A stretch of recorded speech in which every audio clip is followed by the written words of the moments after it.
নমস্কাৰ সকলোকে স্বাগতম জনাইছো মোৰ ইউটিউব চেনেললৈকে এটা গুৰুত্বপূৰ্ণ বিষয় এইটো ভিডিঅ'ৰ জৰিয়তে পুনৰ আপোনালোকৰ মাজলৈ লৈ আহিছো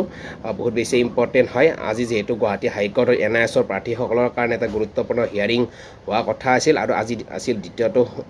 শুনানি অৰ্থাৎ হিয়াৰিংটো আজি হৈ গ'ল যেহেতু 5550টা পদত শিক্ষা বিভাগে NISৰ প্ৰাৰ্থীসকলক যিসকল প্ৰাৰ্থীয়ে 5550টা পদত নিম্ন প্ৰাথমিক আৰু উচ্চ প্ৰাথমিকৰ কাৰণে আবেদন কৰিছিল সেইসকল প্ৰাৰ্থীৰ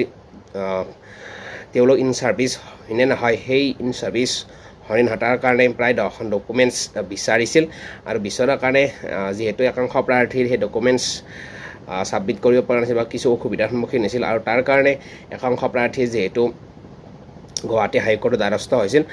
আৰু প্ৰথমটো হিয়াৰিং হৈ যোৱাৰ পিছত আজি আছিল দ্বিতীয়টো হিয়াৰিং অৰ্থাৎ আজি আছিল 30 জুলাই আৰু আজিৰ হিয়াৰিঙত কি হ'ল সেইখিনি কথা আপোনালোকক জনাব বিচাৰিছো অলপ আগতে হিয়াৰিংটো সমাপ্ত হ'ল আজি যেহেতু 45 নম্বৰ সিৰিয়েল নাম্বাৰ আছিল আৰু কোড নাম্বাৰ 4 আছিল আৰু তাত আমি হিয়াৰিংটো দেখিলো হিয়াৰিংটো চোৱাৰ পিছত আমি যিখিনি খবৰ বা যিখিনি ইনফৰমেশ্যন পালোঁ আপোনালোকক দিব বিচাৰিছো অৰ্থাৎ 5550টা পদত নিম্ন প্ৰাথমিক আৰু উচ্চ প্ৰাথমিকত যিসকল NISৰ প্ৰাৰ্থী আবেদন কৰিছিল সেইসকল NISৰ প্ৰাৰ্থীক শিক্ষা বিভাগৰ ফালৰ পৰা প্ৰায় 10খন ইন সাৰ্ভিস প্ৰুফ ডকুমেন্টছ বিচাৰিছিল বিচৰাৰ লগে লগে একাংশ প্ৰাৰ্থীৰ কিছু সমস্যা হৈছিল দেখুৱাৰ কাৰণে আৰু তাৰ কাৰণে তেওঁলোক গুৱাহাটী হাইকোৰ্টৰ দ্বাৰস্থ হৈছিল আৰু আজি যিটো হিয়াৰিং হ'ল অৰ্থাৎ দ্বিতীয়টো হিয়াৰিং আৰু এই হিয়াৰিঙত কোনো ধৰণৰ ফাইনেলি শুনানি নহ'ল অৰ্থাৎ ফাইনেলি ফলাফল কোনো ধৰণৰ নোলাল পুনৰবাৰ 10 দিন পিছুৱাই দিয়া হ'ল অৰ্থাৎ আজিৰ পৰা আৰু 10 দিন পিছুৱাই দিয়া হ'ল অৰ্থাৎ অহা আগষ্টৰ 9 তাৰিখে পুনৰ হিয়াৰিং দিয়া হৈছে হাইকোৰ্টৰ ফালৰ পৰা অৰ্থাৎ গভৰ্ণমেণ্টৰ ফালৰ পৰা আজি কোনো ধৰণৰ এফিডেভিট ফাইল কৰা নাছিল যেহেতু যোৱা হিয়াৰিঙৰ যিটো অৰ্ডাৰ আছিল সেই অৰ্ডাৰ মতে আজি ফাইল কৰিব লগা আছিল কিন্তু কোনো ধৰণৰ আজি এফিডেভিট ফাইল নকৰাৰ কাৰণে চৰকাৰী পক্ষৰ ফালৰ উকিলে পুনৰ 10 দিন সময় বিচাৰিছিল আৰু বিচৰাৰ কাৰণে হাইকোৰ্টৰ ফালৰ পৰা তেওঁলোকক 10 দিন সময় দিয়া হ'ল অৰ্থাৎ অহা 9 তাৰিখে পুনৰ হিয়াৰিং হ'ব আৰু সেইদিনা চৰকাৰী পক্ষৰ উকিলক এফিডেভিট ফাইল কৰিব দিছে আৰু 9 তাৰিখৰ আগলৈকে কোনো ধৰণৰ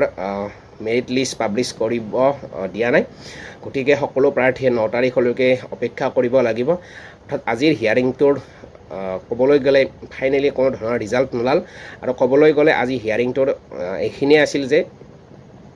অহা 9 তাৰিখে পুনৰ তৃতীয়টো হিয়াৰিং হ'ব ডকুমেন্টছৰ আধাৰত যি কেছৰ কেছ কৰিছিল প্ৰাৰ্থীসকলে আৰু আজিৰ এই হিয়াৰিঙত চৰকাৰী পক্ষৰ উকিলে পুনৰ 2 উইকছ বিচাৰিছিল কিন্তু হাইকোৰ্টৰ ফালৰ পৰা 10 দিন সময় দিলে আৰু 10 দিনৰ ভিতৰত তেওঁলোকে এফিডেভিট ফাইল কৰিব লাগিব আৰু এই 10 দিনৰ ভিতৰত যি ফিজিকেল ডকুমেন্টছ ভেৰিফিকেশ্যন সমাপ্ত হয় অৰ্থাৎ প্ৰভিজনেল মেৰিট লিষ্টৰ কাৰণে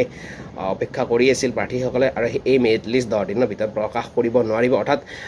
9 তাৰিখৰ পিছত কি ফলাফল আহে তাৰ পিছতে মেৰিট লিষ্ট প্ৰকাশ কৰিব পাৰিব আজি হিয়াৰিংৰ মেইন পইণ্ট এই দুটাই আছিলে অৰ্থাৎ 9 তাৰিখে পুনৰ হিয়াৰিং অনুষ্ঠিত হ'ব আৰু আপোনাৰ ক'বলৈ গ'লে এফিডেভিট সেইদিনা ফাইল কৰিব দিছে কিন্তু আজি ফাইল কৰিব দিছিল যদি আজি ফাইল নকৰিলে আৰু এফিডেভিট ফাইল নকৰাৰ কাৰণে আজি পুনৰ 10 দিন সময় লৈছে চৰকাৰী পক্ষৰ উকিলে অৰ্থাৎ ক'বলৈ গ'লে অহা 9 তাৰিখে তেওঁলোক 9 তাৰিখ বা 9 তাৰিখৰ আগত এফিডেভিট ফাইল কৰিব লাগিব অৰ্থাৎ ক'বলৈ গ'লে 9 তাৰিখে ফাইনেল হিয়াৰিং হোৱাৰ আশা আছে গতিকে 9 দিন অপেক্ষা কৰিব লাগিব আজি হিয়াৰিংটোৰ মেইন পইণ্ট এইখিনিয়ে আৰু এইখিনি ইনফৰমেশ্যন আপোনালোকক দিলোঁ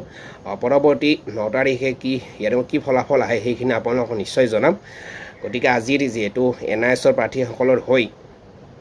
মনদীপ কাৰ্লা উপস্থিত আছিল আৰু চৰকাৰী পক্ষৰ হ'লেও উকিল উপস্থিত আছিল গতিকে বিশেষ তেনেকুৱা ধৰণৰ ফলাফল নোলাল আৰু নোলোৱাৰ পিছত চৰকাৰী পক্ষৰ উকিলে 10টা দিন বিচাৰিলে আৰু এই 10 দিনৰ ভিতৰত এফিডেভিট ফাইল কৰিব লাগিব আৰু এই 10 দিনৰ ভিতৰত কোনো ধৰণৰ লিষ্ট পাব্লিছ নহয় গতিকে তাৰ পিছতহে পাব্লিছ হ'ব গতিকে শেষৰটো হিয়াৰিং হয়তো 9 তাৰিখ আজিৰ পৰা 10 দিন ধৰা 9 তাৰিখে হ'ব গতিকে 9 তাৰিখে সকলোখিনিয়ে হোৱাৰ সম্ভাৱনা আছে এইখিনি ইনফৰমেশ্যন আপোনালোকক দিলোঁ পৰৱৰ্তী পৰ্যায়ত এনেকুৱা ধৰণৰ ইনফৰমেশ্যন আপোনালোকক নিশ্চয় দিম তাৰ কাৰণে আপোনালোকে ভিডিঅ'টো চেনেলটো ছাবস্ক্ৰাইব কৰিব আৰু ভিডিঅ'টো শ্বেয়াৰ কৰিবলৈ নাপাহৰিব ধন্যবাদ জয় অসম।